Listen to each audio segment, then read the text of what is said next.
Good evening, good evening, good evening, and good evening, and welcome back to the One Celtic Fans View this evening with myself, Baz, and lots of people in the chat already. There's lots to talk about tonight, actually. You would think that the news would start slowing about, but it just keeps coming. The Celtic news just keeps coming tonight. And there's breaking news, there's news that broke a couple of hours now. It's not breaking news, it broke a couple of hours ago about the SPFL. And they're staying with the status quo. They are staying with the status quo. They are. Oh, the camera was a bit shaky there. They are not going to extend the league. They're not going to reduce it to a 10. They've killed off any reconstruction, is the headline.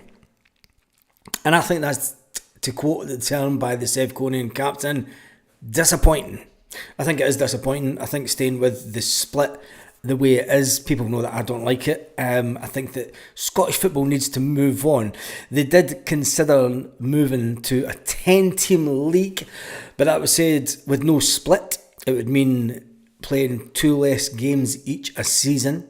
But there was no financial gain, and it didn't look good. So yeah, it's a shame. It's a shame that they didn't decide to extend the league. I think that the fact that the revamp is now off the table, it's not an end to league reconstruction altogether, they're saying, but a revamp is off the table. The door has been left open for some changes to be made to the 3 divisions below. What a friggin' lot of nonsense. There shouldn't be three leagues below the top tier in Scotland, and not at all. Shouldn't be. Yeah, I got the sun today, didn't I? Jesus. There shouldn't be 3 leagues below, and if you ask me, there should only be 2 leagues in Scotland. It's far too small a country to have the amount of leagues that we do have. It goes on to say there was still an option for lower leagues to make changes. Championship, League 1 and League 2 are currently made up of 10 teams, which really doesn't need to be. I mean, there's 30 teams. They could rearrange that to... but it's all about the fucking SPFL and not think... they don't think about fans at all. They don't think about fans. They think that fans are enjoying watching this. And it will come to a head. And I'm going to say this. It will come to a head when Celtic keep on winning. The more that Celtic keep on winning and Celtic continue to win trebles, and it doesn't matter what they do across this. I know that some of you are talking about that manky mob across the city. All they're doing, and Richard, you hit the nail on the head straight away. You hit the nail on the head.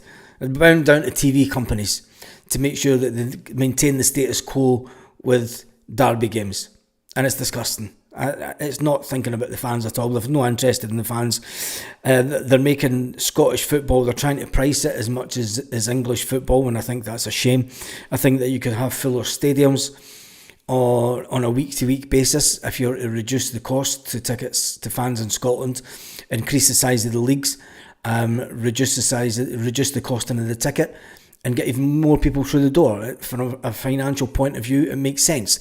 But the way that the clubs will see it is they have budgets and they work on budgets of selling so many season tickets, which I think clubs need to think about filling their stadiums. Looking at balance sheets and everything's always fine as a business owner, but if the product isn't there, and let's face it, I seen a comment. I seen a comment on Twitter about a guy that followed Celtic because Kyogo Furiashi was at Celtic, guy from Japan. And he said that it was nice watching Kyogo at Celtic and he enjoyed watching Celtic, but the Scottish League was boring. He said the Scottish League was boring, and it got to the stage that watching Celtic was boring because the football is all about Celtic keeping the ball and the other team not doing anything and just sitting back and trying not to let Celtic score. And he said after a few years of watching it, it's boring football. And that's the sad reality. I don't care about... I'm just talking about what this guy said on Twitter and the fact that he only followed Celtic because Kyogo was there. if we're trying to sell the product, if we're trying, from a business point of view, if you're trying to sell a product to new customers, I know it online. You've always got to try. You've always got to try and get the next customer. You've always tried to get people tune into this channel, for instance. I seen it through the Ange Postecoglou either. This channel alone is around about 40 to 50,000 views a month, maybe more than that. About 40 to 50,000 views a month down since Ange Postecoglou left. That was people from Australia watching.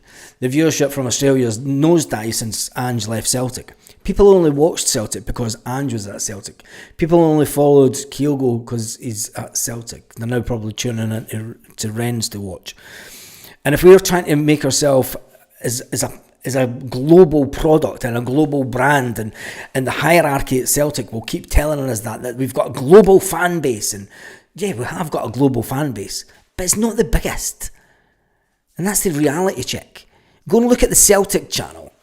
Go and look at the Celtic stats for the Celtic channel.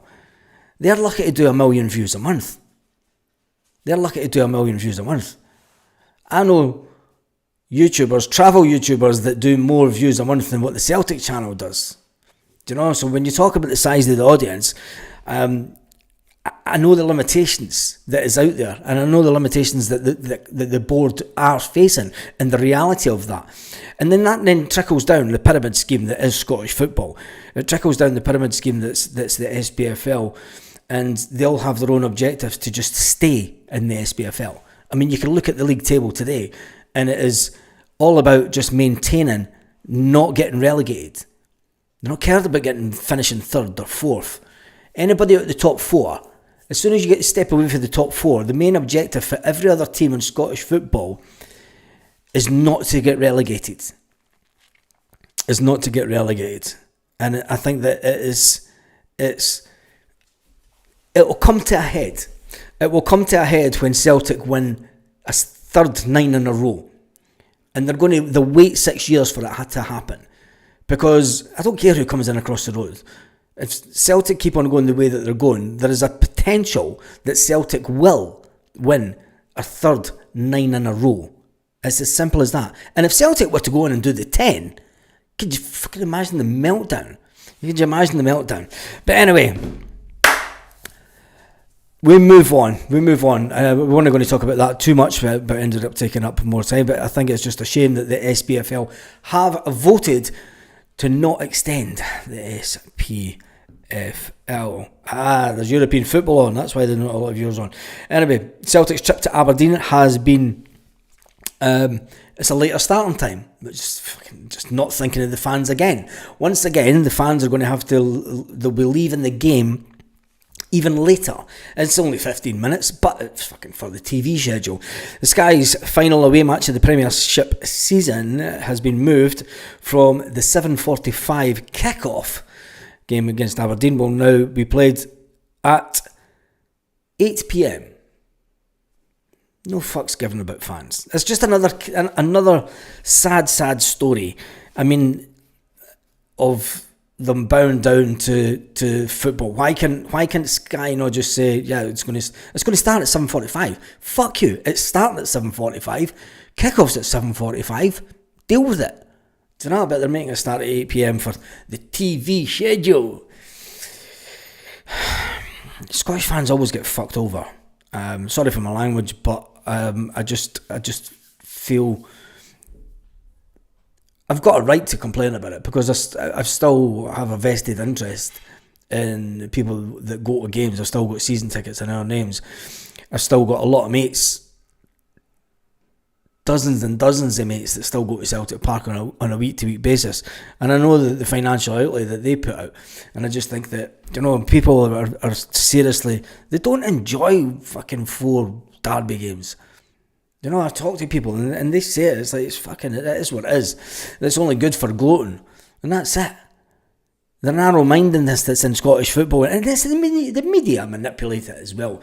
And especially when you take a step back from I've spoken about this before, when you're in the trenches and you're in there week in, week out, And all you're worried about is Celtic winning. You don't give a fuck about anyone else. You don't. You just want Celtic to win. And you've got your away game. You're finishing work early on the Wednesday because you know that you're going away to Aberdeen and it's an 8 o'clock kickoff. The bus is going to leave at 5 o'clock, 4:30, 4 o'clock to beat the traffic and get up to Aberdeen in time for the game. And you're sorting your work out for that. You know, you've got games on a Sunday and you've got games on a Saturday, games on a Wednesday night. You've then got the European games and added to that, and you're trying to book time off for that. And it's fucking takes up all your time. And then add to the guys that are the bus conveners and the ticket conveners, and they've got to sort out tickets for everybody, and they've got to sort out bus times and the buses, and and going to pubs before it and where you're going to go. When you're in there and doing it, you love it. But when you step back, and I could say this because I obviously have, and there's a lot of people on this channel that watch from around the world also, that when you take a step back and then you look back at Scottish football, and I hate it, when the missus says to me every week, why do you go into Facebook on a game day? Because my Facebook just comes up with everybody on the buses and on the way to games and stuff. And sometimes Jesus, if I'm not feeling great, I could be almost in tears some days at it. But when you look at the product from afar, when you look at the Scottish game, it's not the prettiest and it's not the best. The standard of football in some of the SPFL games are atrocious. And I'm not the bottom league, the lower league of England's the same. But when you look at it, and it got me really thinking when I seen that wee guy from Japan on Twitter talking about the fact that watching Celtic was hard because of the style of football that's played in the SPFL. And the SPFL just had a massive chance to improve the game. But because for financial reasons, they want to keep it like that. It's unbelievable. It's like turkeys voting for Christmas. I mean, the teams that are finishing in 6th and 7th are going to be done out of hundreds and thousands, £500,000, nearly enough £1 million in prize money, because St Mirren finished in 6th and you've got the split. I just think it's nuts. Anyway, we move on from that. It's not fair on other teams having to play Celtic and Sevco 8 times. I just think it's not exciting anymore. It's exciting when Celtic win the league and win trebles and win doubles and win trophies. I love that. I'll never get sick of that. I'll never get sick of that at all.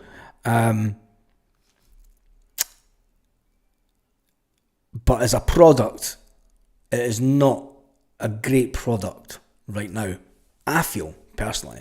I just feel that they could do better for the working class guy that goes to the games. I just think they can do better. But they don't. They've voted to not extend the SPFL league, so fuck them. And Aberdeen have bowed to television and changed the time from 7:45 kick-off to 8 o'clock. So fuck them too. Anyway, Alexandro Bernabei, that's what the video is all about tonight. Did Celtic let Alexandro Bernabei go far too early? Our little man from Argentina. I think that I, for one, thought that Alexandro Bernabei maybe should have got a bit more game time. He struggled to get in front of Greg Taylor. Lorna says, totally agree, Baz. It's time for change, but they won't bother their arses. A national league would be interesting. A national league?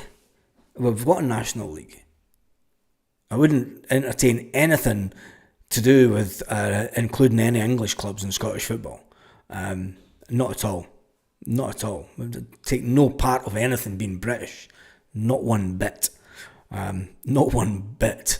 I would go for a European league, yes, but if you're talking about a British national league, you can fucking stick your fucking Tories up your arse. Anyway, Stephen Johnson, I hope that you're okay. I hope you're okay. I know that you've been going through a hard time for quite a while now, Stephen. But chin out, mate, and I hope that everyone's fine. I know that it's not, but chin out, mate, and I hope that everything will work out I really do. Because you are one of the most important guys on the chat every single day. Anyway, cross borders if you're looking for publicity and more money. European League then, for me. There's more money in the European League. There's not an interest from down south. You've got to face the reality. People in England are not interested in anything in Scottish football.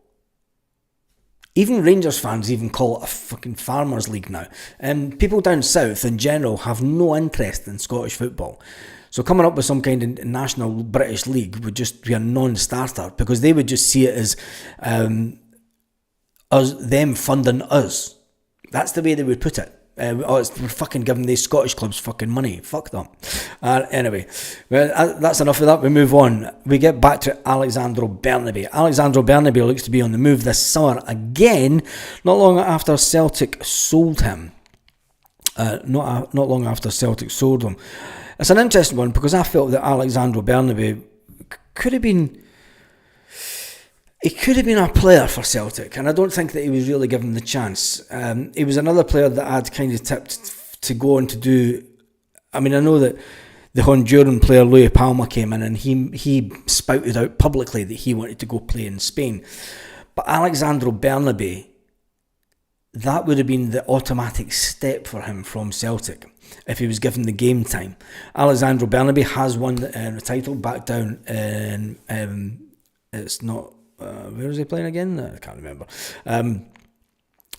Brazil, wasn't it? Brazil, he joined, and he got a call up for the World Cup also, and he's went on to be a better player, and that has caught the eye of a Spanish team.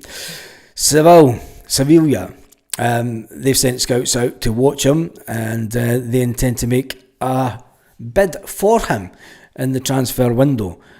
With Celtic selling him for just £4 million, there's surely a sell-on clause within that. But is it a case of another player that Celtic let go far too early? There's a Scottish defender that I could think of, Hendry, that is excelling now as a player. There's been many players over the years that we've let go far too early, and as far as I'm concerned. And then there's been players that we've kept a hold of for too long that are now walking away for nothing. Anyway, let's jump into the comments. Stephen Johnson says, Baz, thank you very much. Cheers, no worries, Stephen. And I truly, sincerely mean that, mate. I do truly, sincerely mean that. Danny Cassis says, well, boys and girls, I'm off. He's off out tonight. Talk to you tomorrow if I can. Dan's on the piss. It'll soon cost over £1,000 for a season ticket, says Lanky. I'm scared to think what the ticket prices are. Brendan Rodgers doesn't give him a chance because he loves his love with Taylor. But yeah, Paul, don't even get me started with that. I think he was better than Taylor all day long. Just wasn't given the chance. When you look at the season ticket prices, they went up £30 this year at Celtic. I got the email for the season tickets through, was it yesterday, the day before? Can't even mind. I've not even opened it yet, but I already knew that they were going up £30. Nearly £700 just for a bog standard ticket. Now, when I went into the club Celtic lounge, where are they? What ones? What year is that? 1819. So that's the 1819 season. The 16-17, 18-19 season. The 18-19 season, those tickets were £2,000 a ticket. And all you got with that was, this camera's sitting really fucking weird tonight.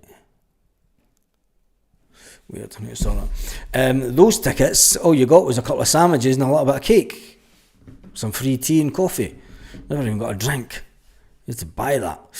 Anyway, season tickets at Celtic. And Alexandro Bernabei, we should have done a little poll. Shouldn't we have done a poll? Nah. Paul Baird says that Brendan Rodgers didn't give Bernabei a chance because of his love with Taylor. Yeah, he did. He just wasn't interested in letting anybody else in the team bar Taylor. I just think that it will be just like Celtic to have a really small clause in the contract when he gets sold again, and he's going to go on and probably be a really good player in Spain. But anyway, Diane says, just a thought, but I feel like we should target top players who finished outside the top 24 with their team in the UEFA Champions League, as they've got Champions League experience. I think as soon as you go for any of the players that have played in the Champions League, you're not talking about 2 or 3 million, 4, 5, 6, 7, 8 million. You're talking about 10 million plus for a really good player. And Celtic, although will pay that if they feel that they can get the player at the right age that can potentially sell on.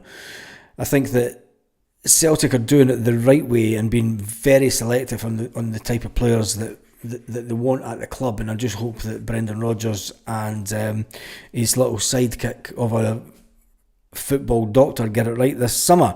Leeds are looking to start a 65,000 seater, maybe taking more money from Zombies war chest. Who cares about Leeds and the Zombies? I don't. We've got plenty of time to talk about them as it gets closer to the weekend.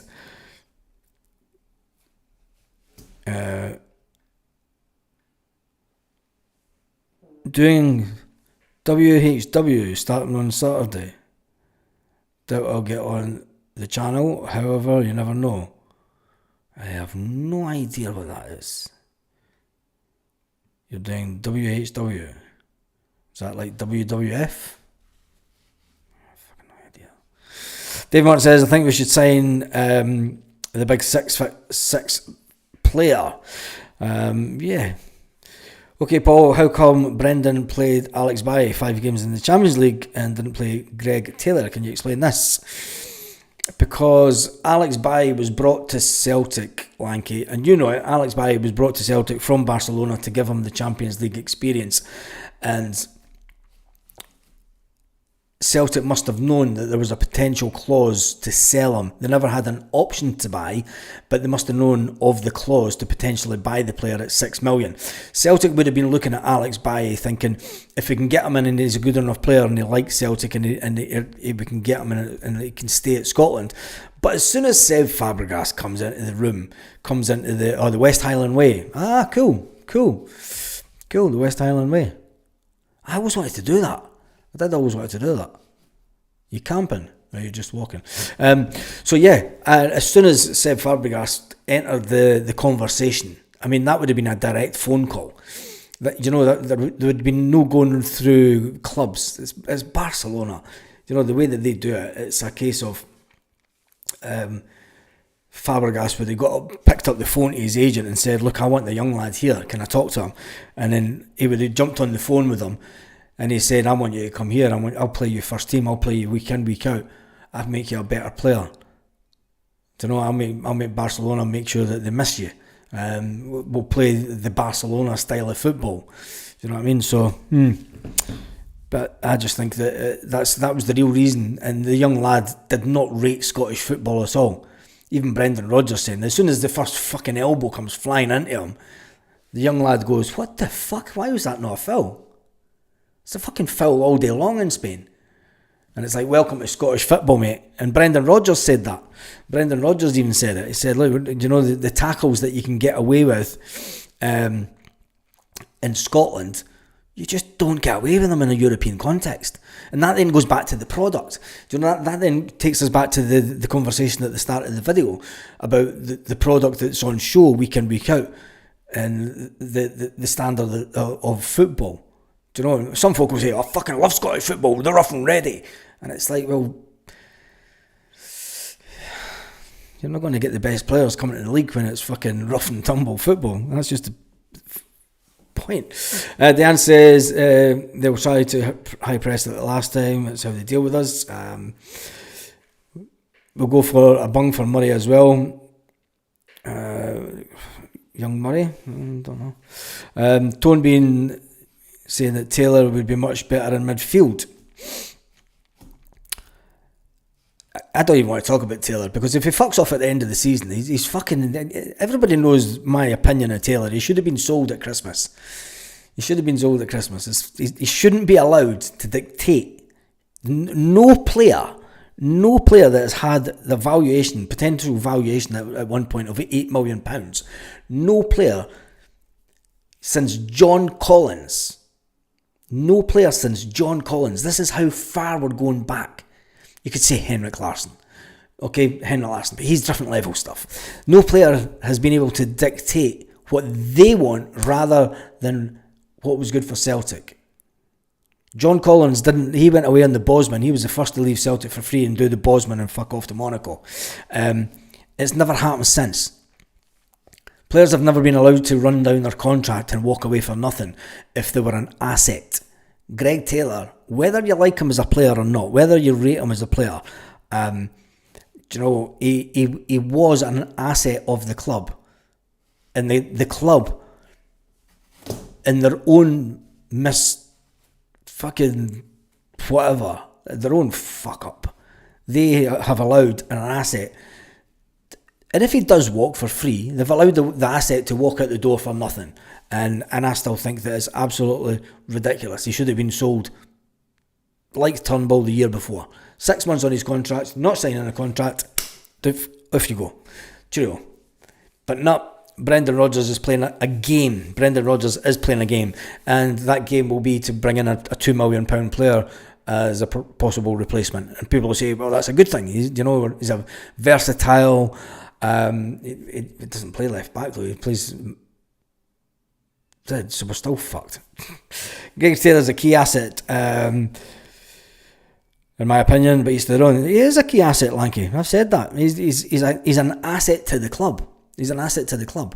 And he should have been sold as far as I'm concerned. But he might turn around and fucking do a deal with Celtic at the last minute, and that'll be that. But anyway, Alexandro Bernabei, that's the person that we're really talking about, because Alexandro Bernabei was sold for $4 million, and it looks like he's going to be sold again for in the region of $4 to $10 million. And so the question is did Celtic sold another player far too early? And I think it is a yes. The fact that Sevilla are looking at him, and a few other players,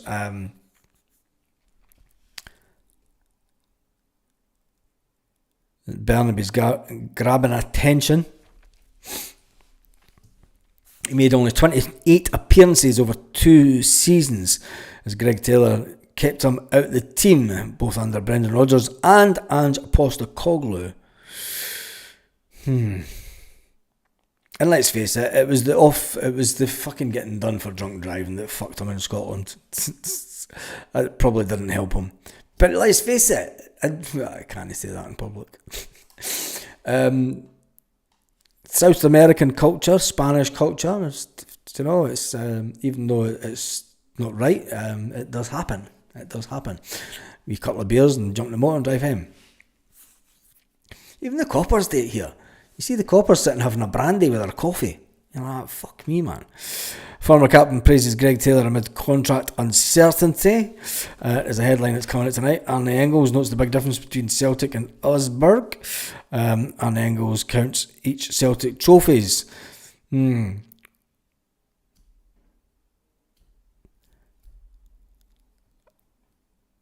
I think Arne Engels was interviewed after the game the other day, because he's getting loads of paper time just now. And it's like they've just sat on stories. They've interviewed players after the game at the weekend, and they're just sitting on stories and just dripping them out day in day, because they know there's not a lot of transfer speculation or that out there. Anyway, Paris found...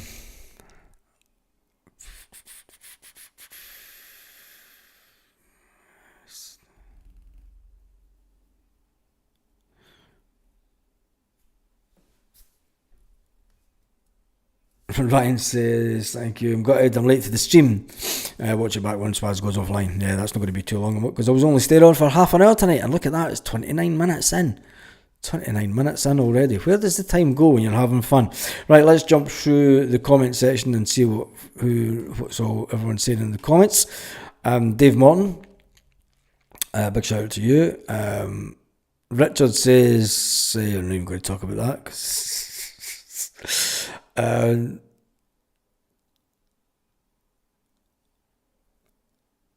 just jumping through these comments.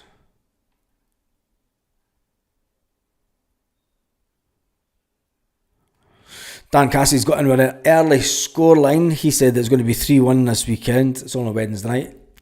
Tomorrow night, there might not be a live at 9 o'clock. Might not be a live at 9 o'clock. But I'll keep you updated. Celtic TV channel is poorly run and publicised. It could be a huge amount better, which could take away the need for the sums from Sky. That's interesting that you say that, because Celtic made a big hoo-ha out of the fact that they managed to prize away a guy from Apple in London. Yes, Apple, the computer company, the watch company, the mobile phone company. A guy that had been at Apple for a number of years, but he brought in paid prescription things, and he was a master at bringing in paid prescription. I don't know I think he's still at the club, but has he made Celtic TV? Has he made that better? Has he made the paid subscription thing better? Does it give you value for money? Do Celtic give enough away for free on their social media platforms to make you want to? Stephen Johnson, have a good night tonight. Have good sleep, not a good night, but have a good sleep. I know you're tired, mate. Can I get Celtic TV? What's happening on the channel? The young team's on. No idea. It's on Viaplay in the old stick.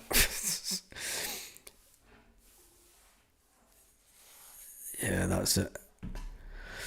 Anyway, right. I am only staying on for the half an hour tonight. The officials have been named for the derby this weekend. You couldn't make it up, could you? Oh, Jesus.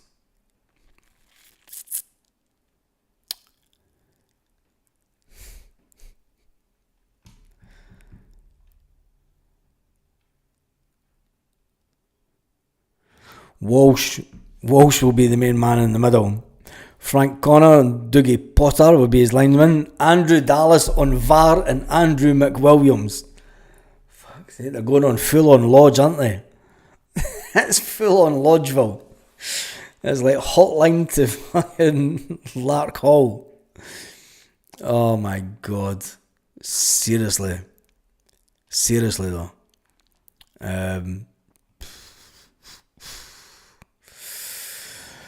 Who cares? Who cares what the ref is this weekend? I certainly don't. We still need to beat them, and that is it at the end of the day. So, with that being said, there's a lot of people watching football tonight. I think I'm going to nip off and try and watch a bit. Have a great night, Baz. See all you all later. Have the thumbs up, says Lorna. Lanky says, who cares about the ref this weekend? We play our game and it's curtains for them. Yes, it is. Danny Cassie is saying good night. He gets the final win. Apart from Walsh, Baz. Yeah, apart from Walsh. That's true. But the VAR is full on Hunville, isn't it? Anyway, on that note, have an absolutely fantastic evening, Celtic fans, wherever you are, all around the world.